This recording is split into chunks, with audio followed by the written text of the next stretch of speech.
presidential candidate. Makinde never had a strong political history where Makinde has interacted with the rest of Nigeria. Makinde has been confined only to Oyo State. He's not even known that much in Lagos. Sowore wants to be president. Sowore is more pronounced, more known in Nigeria than Makinde. There's no part of Nigeria you go, people will not say they like Sowore. Yeah, but even Sowore in this election is inconsequential. Now to bring them Makinde anyway, as a Makinde way. He's far more competent to respond to you than me, so I'll just leave He has always been abusing me. So are you not worried that if you say he's irrelevant in the grand scheme of things, your principal, President Tinubu, may lose Oyo State? Makinde won back-to-back governor for your state. Let me tell you.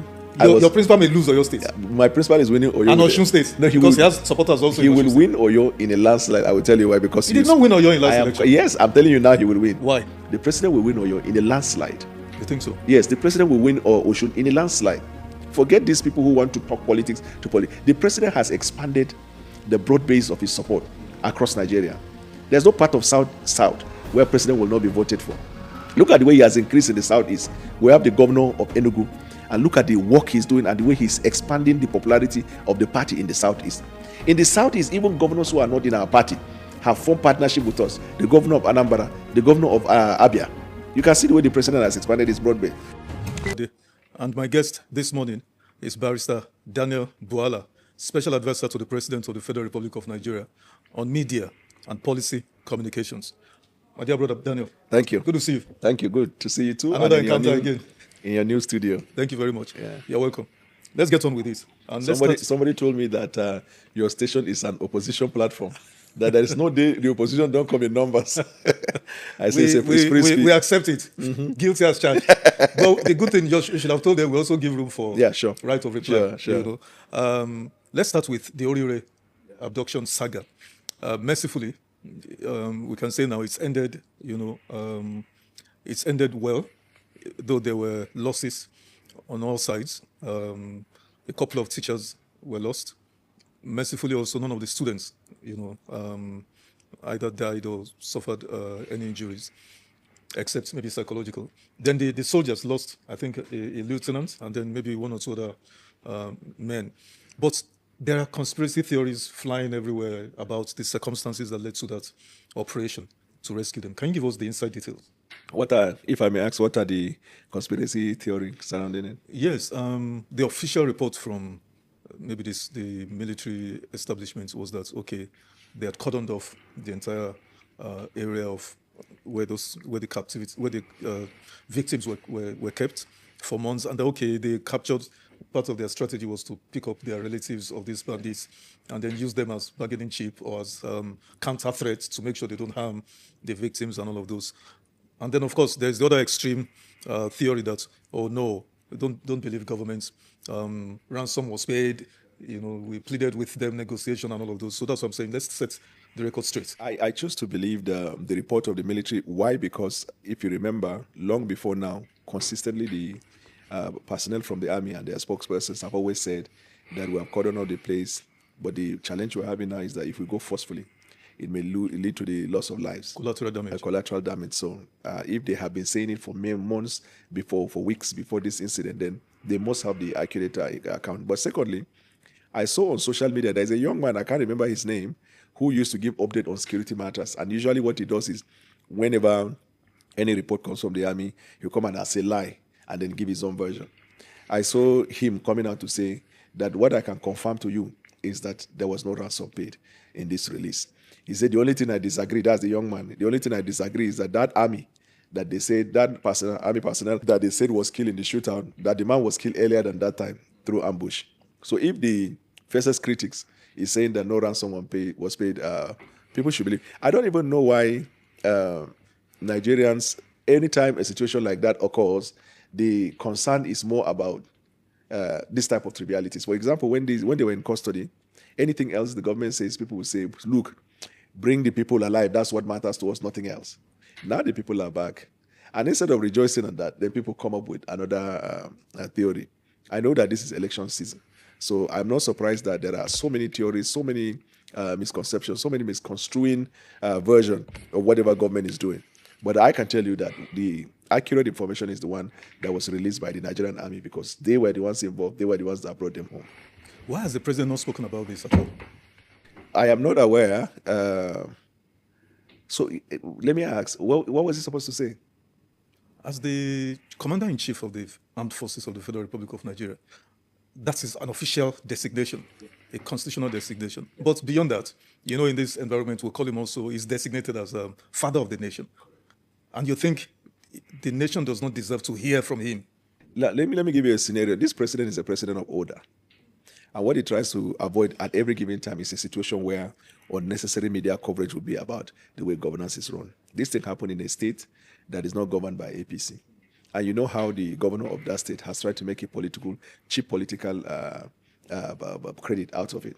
From when they were kidnapped, he said it was after he declared his intention to run for president. And when these are people from his state. When you are going to hand them over to the governor, if the president has spoken, then this governor will speak, then it will be the version of which one is correct. President doesn't have time for that because there are many serious things in this country that the president is focusing on delivering for the Nigerian people. So released to the government of that state, the governor can, you can even see the way he came out and the statement he was making, still conjuring another theory out of it. So the president acted wisely. But you see, let me say something that is very critical and important for people to know, because the creation of the media around president speak to us sometimes is a bit cheap and mundane. Why do I say that? From the days when presidents used to speak through the mainstream media, when there were no new media, it is the television, there will be flag behind, there will be national music, and then the speeches. Nigeria has evolved. The world has evolved. Take, for example, like Donald Trump. Almost on every policy matter, long before you physically hear him, he would have tweeted. Now, TV houses go to his own official through social to take government policy. But that at first when he started, it was being criticized. But that's how now the governance is going. Because you see, what you have is your phone. As we're talking now, we're not looking at any mainstream media. But in the course of our conversation, the minute you look at your phone, you see updates on a wide range of issues. Agents of government have spoken in respect of the matter. We move on to the next thing, right? This is why, in my view, the president wisely concentrated on other matters. Thankfully, the president is appreciated for the fact that through his bravery and wisdom, we're able to get the people back. Okay, let's dig deeper into this. I hope you're not trying to say by any stretch of the imagination that the president speaking to Nigerians, it's a long shot, it's not necessary. Is that what you're saying? What I'm trying to say is that what I learned in communication in those days, we speak only through email, post office. I write you. Then later, internet came. I email you. And then from internet, we have mobile devices came where all these things are there. I page you. Then from I page you, I BlackBerry you. From BlackBerry you, now I WhatsApp you. All these are means of communication. And any of these means that is used by the government to communicate and disseminate information to the Nigerian people is valid and legal. The president cannot be jacketed into one form. The speaking to Nigerians through TV is very wonderful, and he does that from time to time. But we don't want to be caged by that, so that if you don't see him on television, then he has not spoken. And I'm sure that as a veteran journalist, you must be aware that the state house has a press corps. The press corps there are the ones that hold government to account on behalf of the Nigerian people and report. And the press corps they have never been hindered from accessing information. The question, Daniel, is that if I am right, correct me if I'm not, the president has only granted one media session, one media interview. What kind of interview? interview? Just hold on. Sat down with a team of journalists. Okay, so it's better you are specific on that. Daniel, only once in 3 years and 2 months now. Is that normal? Yeah, it's his style. With all the issues that we've had in this 3 years plus, the president only deemed it important to grant one, just one. Of course, So he has media advisors such as yourself. Right. But we did not elect you. And there are answers I would ask you now. There are questions I would ask you. Your answers are only going to be to what you know or what you're privileged. But why is it that after I answered, if you look at the media, they will say President Bwala Tinubu said, or presidency said?